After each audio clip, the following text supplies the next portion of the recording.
A ver, si ahora mismo te preguntara qué es una familia, ¿qué responderías? Pues seguramente algo relacionado con el afecto, el cariño, los lazos de sangre, ¿verdad? Es lo normal. Pero ojo, si esa misma pregunta se la hubiéramos hecho a un antiguo romano, su respuesta nos habría dejado como poco sorprendidos. Porque para ellos era algo radicalmente distinto. Así que venga, vamos a sumergirnos en la que fue la auténtica columna vertebral de Roma, una institución que iba de poder, de ley y sobre todo de patrimonio. Y para entenderlo todo a la perfección, vamos a seguir una ruta muy clara. Primero, veremos por qué la familia romana se parecía más a una empresa, a una corporación. Después nos meteremos con la figura del pater, el jefe, y su poder casi absoluto. Luego un punto que es clave, la lucha entre los lazos de ley y los de sangre. También analizaremos cómo se entraba a formar parte de esa familia. Y para terminar, cómo todo esto fue cambiando a lo largo de los siglos. Vale, pues empecemos por lo más básico, por el concepto. Y lo primero que hay que hacer es, de verdad, un ejercicio de borrón y cuenta nueva.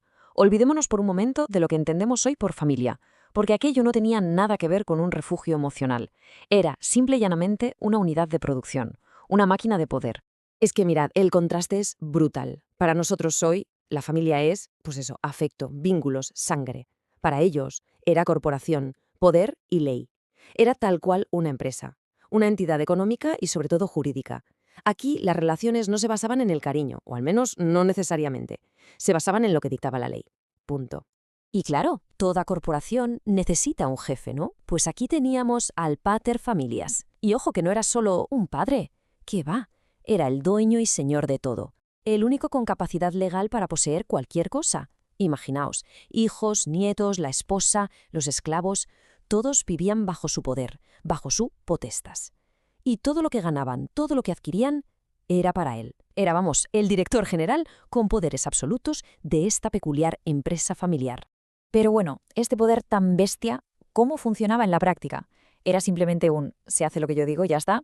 Pues no, el derecho romano, que era muy detallista para estas cosas, lo tenía todo súper bien definido. Lo dividía en 4 tipos de poder, 4 potestades que, juntas, hacían del pater una figura con una autoridad casi ilimitada.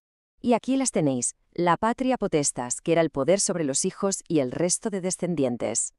La manus, el poder sobre la esposa, aunque solo si se casaba de una manera concreta, que luego veremos. El mancipium, un concepto algo más raro, que se ejercía sobre personas de otras familias que acababan bajo su control temporalmente. Y por último, el dominium, que es más fácil, el poder sobre los esclavos y las cosas, las propiedades. En resumen, un control absoluto sobre todo y sobre todos.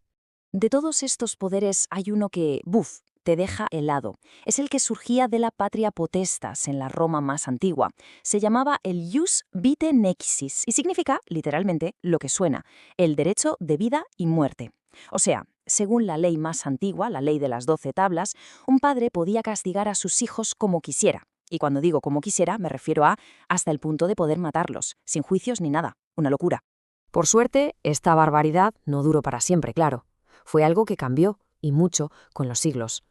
Al principio, en el 450 a.C., la ley de las 12 tablas lo dejaba clarísimo. El padre tenía ese poder. Pero poco a poco el propio Estado fue metiendo mano. Ya para el siglo II después de Cristo, la cosa había cambiado. Si un padre maltrataba a un hijo, se le podía obligar a liberarlo. Y el golpe de gracia llegó mucho después, con Justiniano, que casi 1000 años más tarde lo eliminó por completo. Se acabó. Hablemos un momento de las manos.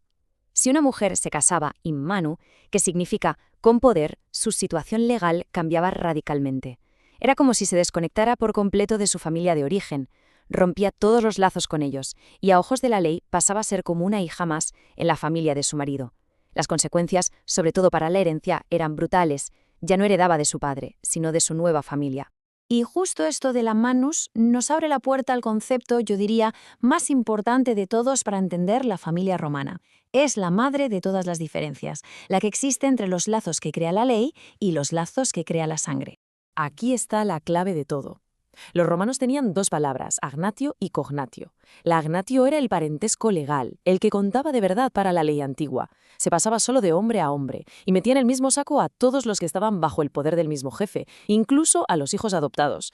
Por otro lado estaba la cognatio, que es lo que nosotros entendemos por familia, el parentesco de sangre. Pues bien, durante siglos y siglos, este vínculo de sangre, a nivel legal, para heredar y esas cosas, casi no importaba. Lo que mandaba era la agnatio. Pero, de nuevo, la historia avanza y llegamos otra vez al emperador Justiniano, allá por el siglo VI. Este hombre fue un auténtico revolucionario del derecho. Y aquí lo que hizo fue darle la vuelta a la tortilla. Decretó que la cognatio, la sangre, sería lo único que valdría a partir de entonces para heredar. Y con eso se cargó el sistema antiguo. Fue la victoria final de los lazos de sangre sobre la vieja estructura legal.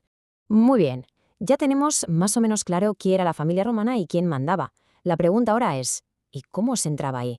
¿Cómo acababa una persona bajo el poder de un pater familias? Porque como ya os podéis ir imaginando, no era tan fácil como simplemente nacer. Básicamente había 3 caminos. El más obvio, claro, nacer de un matrimonio que la ley considerase legítimo.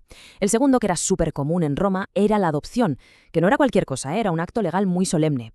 Y el tercero, que llegó más tarde con el emperador Constantino, fue la legitimación. Esto permitía que un padre pudiera, digamos, oficializar a los hijos que había tenido fuera del matrimonio y meterlos bajo su potestad. Y de la misma forma que había vías para tener poder sobre los hijos, también las había para que el marido tuviera la manus sobre la mujer. No valía solo con casarse, había que hacer un procedimiento formal. El derecho romano, ya ves, era súper detallista. Todo, absolutamente todo, era un acto legal. Por ejemplo, había 3 formas muy típicas. El usus, por convivencia, la conforreatio, que era una ceremonia religiosa muy pomposa, y la coemptio, que era como una venta simbólica de la novia. Curioso, ¿verdad? Pero claro, no a todo el mundo le convencía esto de la manusí. Así que con el tiempo se hizo súper popular otra forma de casarse, el matrimonio sine manu, o sea, sin poder. Y aquí la cosa cambiaba por completo. La mujer se casaba, sí, pero legalmente no pasaba a la familia del marido, seguía bajo la potestad de su propio padre.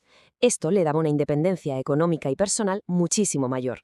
Y de hecho, este es el modelo que se parece de verdad a nuestro matrimonio actual.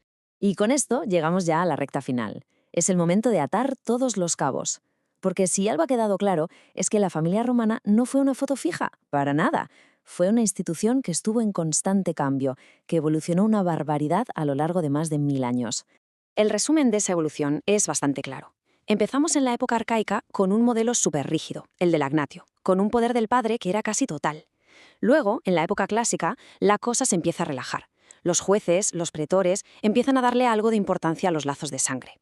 Y ya, al final del todo, en la época de Justiniano y con el cristianismo influyendo, el sistema da un vuelco, gana la sangre y la familia romana empieza a ser algo mucho más reconocible para nosotros.